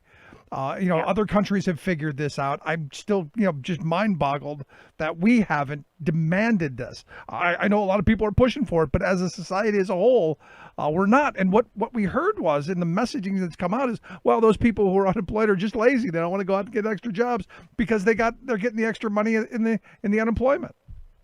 Well, let's talk about this. So, first of all, we all know that that's ridiculous. The vast majority of people who are out of work, don't have a job to go to. But also, in this environment, for every one job that's available, 5 people are competing for it. So this is not just about telling people, go back to work, you lazy bones. There are no jobs to be had. The jobs are not there. And what we have to do is focus on attacking the virus. What's absurd is that it took our pressure on our airlines to put in place a safety provision like requiring masks for everyone in the airports and on the airplanes. That was not government directed. That was because our airlines responded to our request for that and recognizing that public health was necessary to have people feel confidence in being able to travel. So that's important. But, the rest of the world, you talked about these other countries and what they're doing to contain coronavirus. They are looking at the United States and they're saying, we can't trust the United States. My passport, my U.S. passport, your U.S. passport, it is no good today. Americans cannot travel around this world because we have not taken the responsible steps that we would normally take. Think about how far we have come for the rest of the world to say we can't trust America. And so our freedom has already been clipped. Our wings have already been clipped here. And if we don't take care of this, we are going to lose a lot more freedoms than all of the access that Americans enjoy. Can you imagine growing up here and thinking, I'm stuck? I don't even have the chance to try to work to buy that once in a lifetime round the world ticket to go see everywhere. I don't even have that chance. Yeah. My kids don't have that chance. We can't connect with the rest of the world. Oh, all of a sudden, we become the pariah in trade negotiations too, and we have no power there either. Just when we are starting to try to build up a requirement for our trade negotiations to actually work for workers, to actually work for the environment, we're going to lose all of that. We're going to lose every opportunity going forward if we don't demand right now. We can start practicing right now because the election really matters, Rick. But what also really matters is that we understand that it matters every single day what we do up to Election Day, and it matters every single day what we do after that. Because even if we elect the best case scenario, we got to stay on it to make sure that our representatives are actually reflecting the needs and wants of working people. No, you're spot on. As I said, learn the lesson of 2009, where we elected a black president, and everyone broke their arms, patting themselves on the back, and everybody went home. And people are complaining they didn't get the things that they had, the hope and change that they wanted. I'm hoping this time we learn that lesson and push forward. I did want to get your thoughts on Joe Biden's choice as a running mate. Where are we on Kamala Harris? I guess what I would say is it doesn't matter what I have to say. It matters what my mother, who is a 76-year-old choir director still at the church, formerly registered Republican, who wrote to me and said, "Oh my God, I can't believe it," with all these exclamation marks. "I'm so excited." And she's typically very pessimistic about politics. So you know what? I think that's great. I think if this is exciting people around the country and they're going to get out to the polls, that is great. And ultimately, again, I just don't think it matters who we elect on the Democratic ticket, as long as working people are getting together, building our power, organizing like never before, and actually holding our representatives accountable. So that's what I'd have to say about that. No, that's an excellent answer, and a very good political sidestep. I give you credit for that. But ultimately, you're right. Whoever wins, and I'm hoping it's Joe Biden. We push him to do the things that we need to get done, and part of it is ensuring that in the middle of a global pandemic, we're not forcing people back into dangerous, unsafe workplaces, and we give workers the voice to if they still have jobs. To be able to protect themselves in those jobs. Yes, that's exactly right, Rick. And the one thing that I would say is, I got to serve on the Biden-Sanders Unity Task Force. I know the policies really well. The policies for labor are the most progressive policies that we've seen in 100 years for labor. And if those are enacted, we're in good shape. But set that aside for a minute. This is not a question of do we elect Barack Obama or do we elect John McCain? Do we elect Barack Obama or do we elect Romney? I mean, This choice is choosing our field of battle.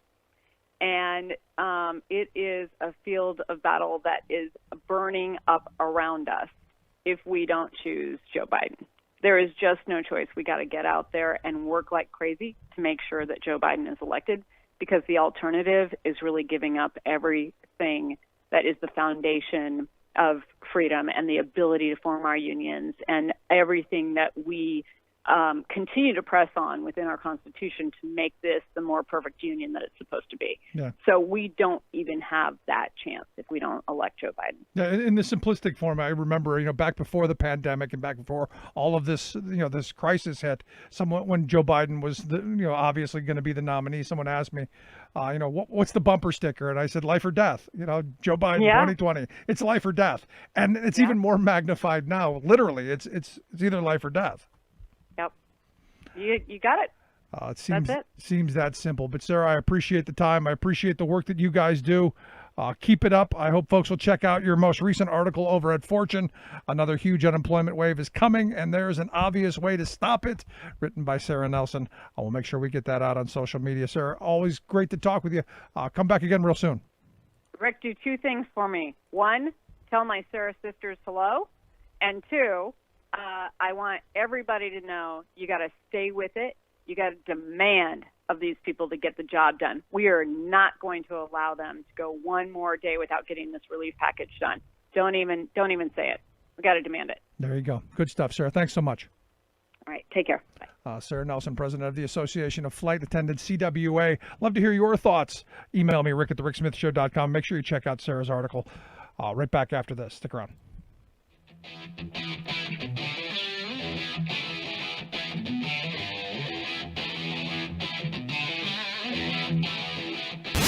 Saving work in America, one show at a time.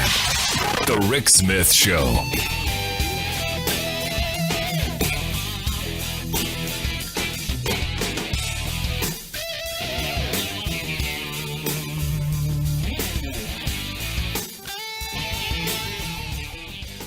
I'm Rick Smith, and this is Labor History in 2. Communists, Reds, long have these been the cries of the press and politicians seeking to undermine the labor movement in the United States. Sometimes even labor leaders themselves got caught up in the anti-communist hysteria. And on this day in labor history, the year was 1938.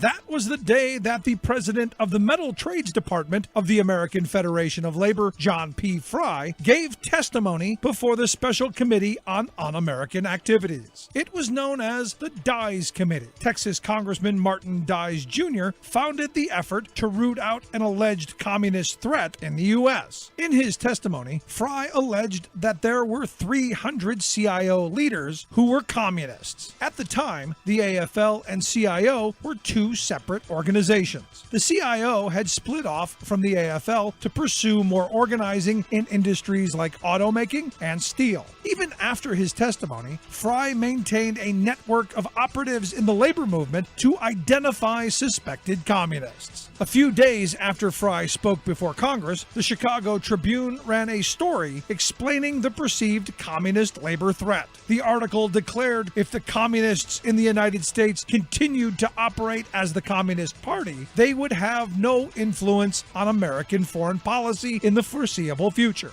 But by making themselves leaders of labor and therefore powerful in democratic councils, they can be of immediate value to the Soviets. The paper warned that the communists were hoping to march the U.S. into another European war. The public had little appetite for another major conflict. The charge that the CIO was infiltrated by communists who wanted war took its toll on the radical labor organization, dividing workers by playing into the fears and hysteria of the era.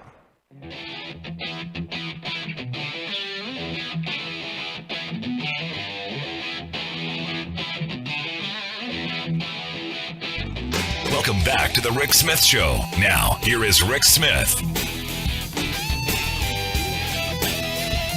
I gotta tell you, I really like Sarah Nelson. I think she is going to be at some point the best president of the AFL-CIO, and I'm hoping that happens.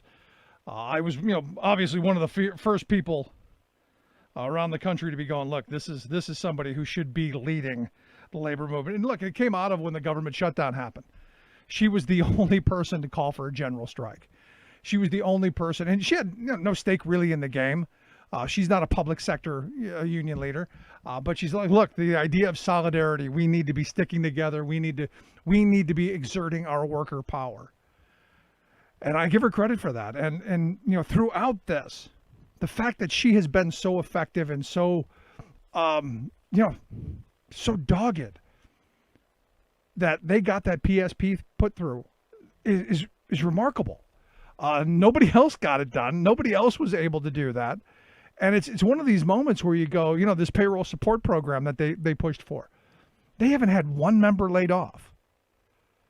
That's pretty remarkable. And it's something that we should have all been fighting for because, look, it is somewhat popular, even with Republicans. I remember, we had Joe Walsh on the program, and Joe said, look, if you're telling people they got to stay home, you got to pay at least 90% of their salary. You got to have a program in place that says, when we shut these things down, and we still need this because it isn't over, as we've talked about. It's going to get ugly and fast come the fall. That's always been the fear. The fear has always been that, in a couple of months, this will explode. And that's when it was going to be, when everybody's pushed inside, when it gets colder and everybody's, jammed inside and everybody's, huddled together and it's colder and people are getting sick. And we don't have a plan in place for when that happens. They've done nothing. And look, by saying that they went home and, they're fighting over it and they've dug in because it's political. She's right. This is, giving them a pass. And look, I've been saying, call your representative, hammer on them early, hammer on them often, especially if you're unemployed at this moment. Your full-time job should be calling your representative every hour on the hour going, look, here's what I'm worried about now. The light bill just came. I can't pay it. The mortgage is due. I can't pay it. There are no jobs out there. I lost mine. And I know the frame that the Republicans have been hammering on is, well, they're just lazy and they just want to work. As she pointed out, there's one job for 5 applicants. I've talked to people who, they've been sending out resume after resume after resume, no callbacks. Because there are 1,000 people looking for one job. We're in very dangerous times. And this is where policymakers have to step up and be actual statesmen. They have to be the people who are going to say, we can help make this better.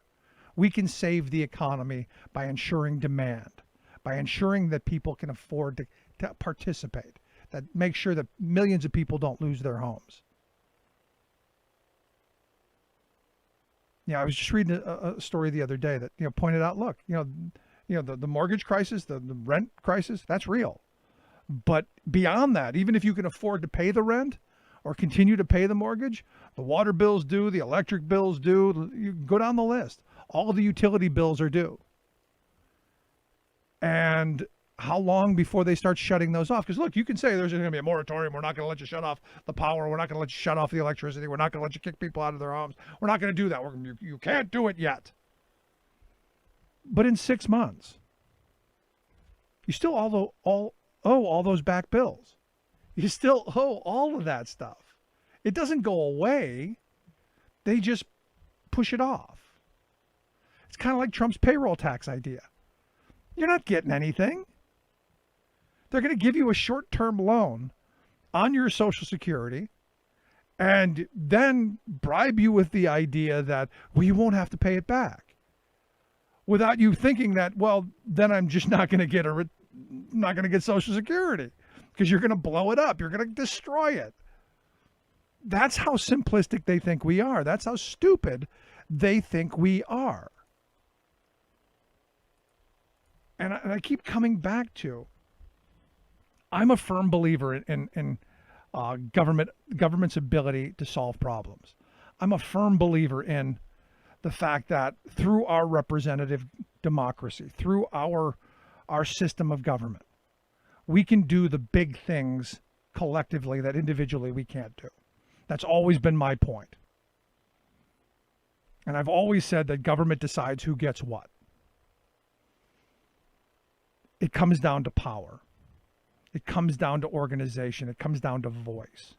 Why is it that the wealthy are always taken care of? Why is it that corporate America is always taken care of first? Why is it that they are at the front of the line all the time? And the average everyday working stiff, you and me, we seem to barely get the crumbs left over. And that comes back down to how divided we are. They know they've done a great job of pitting us against one another. They know they've done an amazing job of creating division over race, over gender, over, well, I've got a greater work ethic than you. Look, they know they can do that. They know they can dangle the welfare queen argument out there. They know they can dangle, they got the extra $600 and you didn't get it. They know they can do that because they know it's so easy to just destroy the idea of solidarity. They know that they can rip us apart. They know it. And they plan for it. And they spend millions of dollars on a media infrastructure designed to continue to do it to us. And every time we fall for it. Like lambs to the slaughter, we fall for it. And this, again, is another one of those moments. The country is in chaos. Cities are literally burning because we have a system set up on continuing that division. And, there are people saying, we've had enough of it. And I keep saying, when is it that working people eventually go, we've had enough of this. We've had enough of the crappy jobs with the loss of income and the lower standard of living and the incredibly expensive health insurance and the evaporated pension. When do we say enough is enough? When do we go, I've had it. We got to do something better. We can do better. When does that happen? Instead, we point fingers at each other. And, as my mother always said, when you point your finger at somebody, you got three pointing back at you. But boy, we're quick to point that finger, that divisive finger. And yet, I think Sarah was right. We give the politicians a pass. I said from the beginning, the day that Steny Hoyer's calendar came out and they were all going home to the 14th of September, I said, this is a huge mistake. I would have never allowed it. They should be on the floor of the House doing their job. They should be screaming on the House floor every minute of every day until this gets passed. And I know, you can't make Mitch McConnell do his job. You can't make someone who wants to continue to do the bidding of the wealthy and big corporations over the rest of us. You can't force him to do his job, but you can put pressure on him. And you can put pressure on every one of those 23 Republican senators who are up for re-election. You can put pressure on the next set of Republican senators who are going to be up in 2 years, telling them, we're going to remember you. They could go over and around Mitch McConnell. They could, in fact, as Sarah pointed out, pursue a veto-proof majority to ensure that this gets done. Sad reality, they're not going to. And we know they're never going to. Because, as we talked about yesterday, they believe the Democrats are in a pickle. They believe they've got the political upper hand. And in that frame, you don't matter. I don't matter. The millions of people who've lost their jobs don't matter. The millions of families who no longer have health insurance, they don't matter. The people who haven't been able to pay their rent for the last couple of months and won't be able for the next few months, they don't matter. The people who own those properties, who aren't getting the rent money that have to pay the bank and are probably going to end up getting foreclosed on as well, they don't matter. And when you realize what Sarah said was so spot on, we're interconnected, that everything connects into everything else. If I lose my job today, chances are my neighbor could lose his job tomorrow. And the ripple effect from that is just horrible. And the fact that you have a political class doesn't appear to be afraid of we the voters. That's a dangerous moment to be in. And as I said at the beginning of the show, we've got a president who clearly doesn't want us to vote and is clearly willing to allow the Postal Service to go under just to protect his ability to block your right to vote. That should be a problem for everybody. And I don't care what political stripe you are. It should be one of those non-starter things. One of those things that makes you angry and ready to take action. And maybe, as I've been hearing from a lot of my Republican friends, for the first time I'm voting for a Democrat because I can't take this anymore. Maybe there's a moment of healing. Maybe there's an opportunity here to reunite the country, to reignite the concept of solidarity, to understanding that we are truly all interconnected and all in this together. And then maybe we can heal. And then maybe we could be that more perfect union. Maybe we could be that shining city on the hill. Anyway, if you missed any of today's program, thericksmithshow.com. That's where you go to get the podcast. The Rick Smith Show app on the smartphone. Take the program on the go wherever you go. And as always, you can email me, rick@thericksmithshow.com. Thanks so much for being here. We'll see you back here next time.